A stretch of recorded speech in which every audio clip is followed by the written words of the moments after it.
Since I am a very fair, honest, and above all, pro-equality, I get to speak about the stupid things that I have heard girls, women saying to go on par with what I shared yesterday about what I consider to be the stupidest things that men have said to me that I could recall.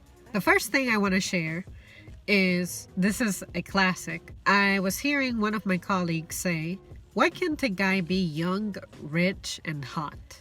Well, because usually, in my most humble opinion, a guy who meets that criteria is not very impressive. For me personally, I admire the people who come from difficult backgrounds and they lift themselves up. Whereas if you're young and rich already, it tends to be because of chance. You were born into the right family, you had the right support, you were given the proper opportunities. Realistically, not everybody is going to have opportunities like that. And what I mean by opportunities is, let's take a YouTuber, for example. There are some people that became successful while young because of YouTube. But over the years, the platform has evolved to where that's not something that is easy to come by. It's not impossible. Like, if you have the right stuff, the right personality, the right content, I have no doubt in my mind that you can make it. But what I'm trying to say is, if you're looking for someone who is prepared like that for you to like pick up, it's kind of strange to me that those are your expectations to consider a guy and that's your ideal guy, when I think your ideal guy should be the one that's put well enough together to where you can be happy with the way he is and not what he is. And if that doesn't make sense, what I'm trying to say is, be careful what you wish for, because maybe this guy who is young, rich, and hot, he may be young, but he's immature. He may be rich, but he's not humble. He may be hot, but he may not be someone who is faithful. He may be the kind of hot who's like, well, because of my smoking looks, I cannot settle for just one girl. That's all I'm saying. I'm not saying you should settle for someone ugly because ugly people are less likely to cheat. That's not true. Anyone can do that. I just think that it's strange that you need someone to be hot to be happy, as if people have a say over what kind of physical appearance they have. It's okay to be hot to your partner, but what is your criteria? Is it the stuff that you see in movies and magazines? Because if that's what you're looking for, you're going to be miserable for a while. But that's just my opinion. You can do what you want. Girls are so much better than boys. Who hasn't heard that one, right? What I have to say to that is that there are areas that we dominate, that we are good at, stuff that we can do, that men cannot do, that men cannot dominate, that men are not so good at. In the same manner that there are things that men just obviously, naturally dominate. I cannot say that I hear the men talking down on the women for the things that they lack. Like, let's see, what is something? Plumbing skills. I have never heard a man talk trash about a girl not being able to fix things. Because the men get that that's what they do. They fix things. They are handymen. They don't expect you to know how to fix a car or know how to do plumbing. Just know how to get technical stuff done. Ain't no guy out there expecting you to know that. In my experience, chatting with men, it is a grand source of pride for them to possess the skills so that you can see them as someone who is resourceful. You admiring like that is what makes them happy. They are happy to do these things. They are happy to be good at these things and learn these things. I think that it's good that men do that, because I personally would be so bad at it because I'm squeamish about certain things. But it is nice that someone out there has the guts to get it done. So don't talk down on men. Men ain't talking down on us. This one is pretty fresh, and it's definitely one of my favorites because I've never really heard it like this. But a girl actively said, if a guy is going to be a stalker, at least be a hot one. Stuff like that is what makes me lack empathy for people when bad stuff happens to them, depending on what it is, of course. Because by you saying that, the way I interpret it is, that men can be victims of false accusations, right? If it were a hot guy, would you send him to court?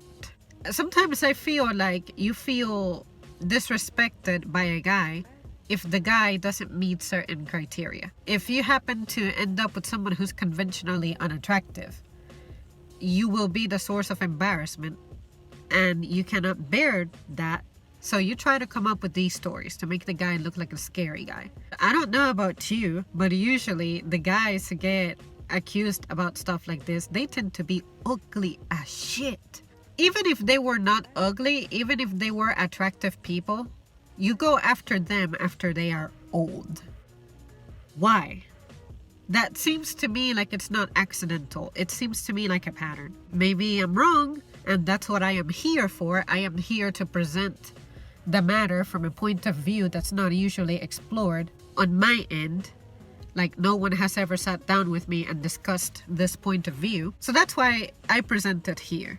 And you guys feel free to approve or disapprove.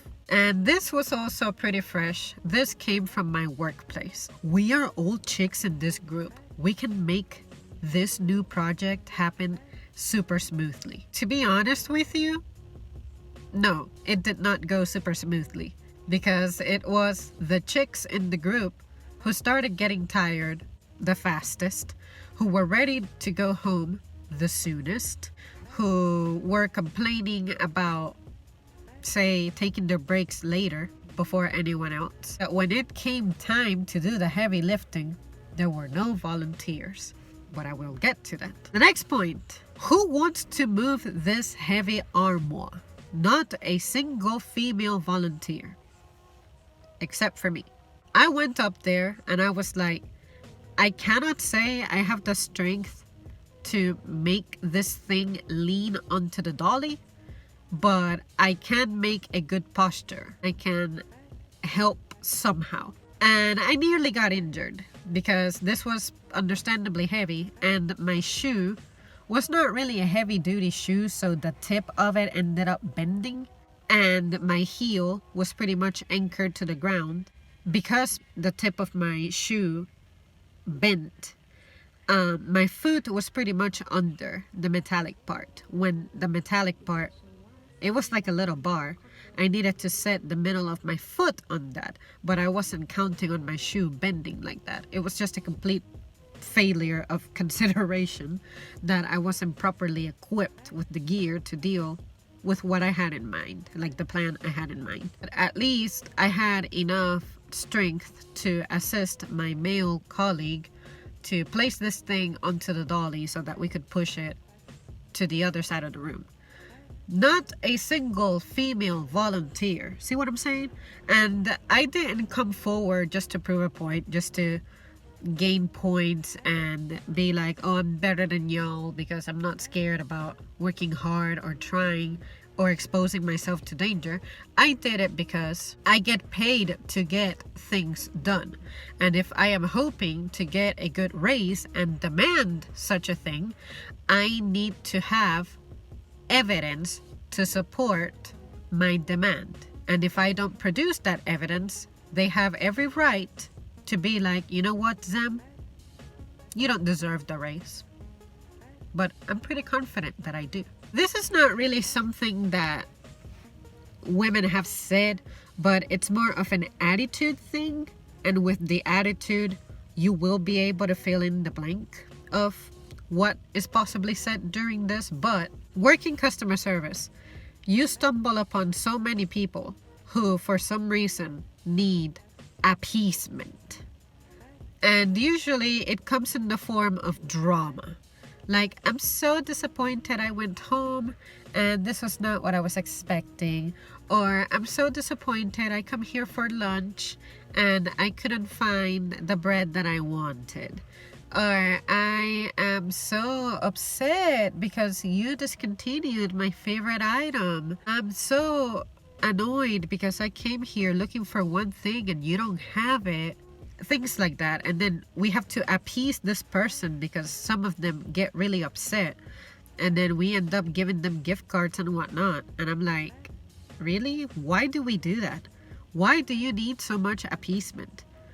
And that's why if we're not taken seriously and respected and everything that we ever cry about, complain about, whine about is trivialized, we fucking deserve it. Because of motherfuckers like you who put together a show in the name of getting something for free. You like good stuff, but you don't like to spend on it. That blows my mind. So anyway, you guys, I hope that you found my list enlightening as much as I was shocked to be hearing this. For me to be able to generate this list, this is something I had to witness. But I guess every time I think that I have heard it all, it turns out I haven't. But I would really love to hear what you guys have heard girls say to you that was stupid, or what is something that a girl said to you and she genuinely expressed that she wasn't trying to sound dumb, but it came out as dumb, or anything like that. Just feel free to share your thoughts on this matter, because sometimes I wonder what it is that guys find that irritating about women. And of course, since I'm not a guy, I cannot think like a guy, but I have an idea. It's just very vague. I feel like what irritates you guys the most is the quantity of things, the quantity of complaining, the quantity of needing something, the quantity in which you express that your day is going really bad, that your day was a tragedy. Just excess of whining, excess of crying, complaining, just stuff like that, more than particular things that women say. But I could be wrong. Let me know. Thanks for watching.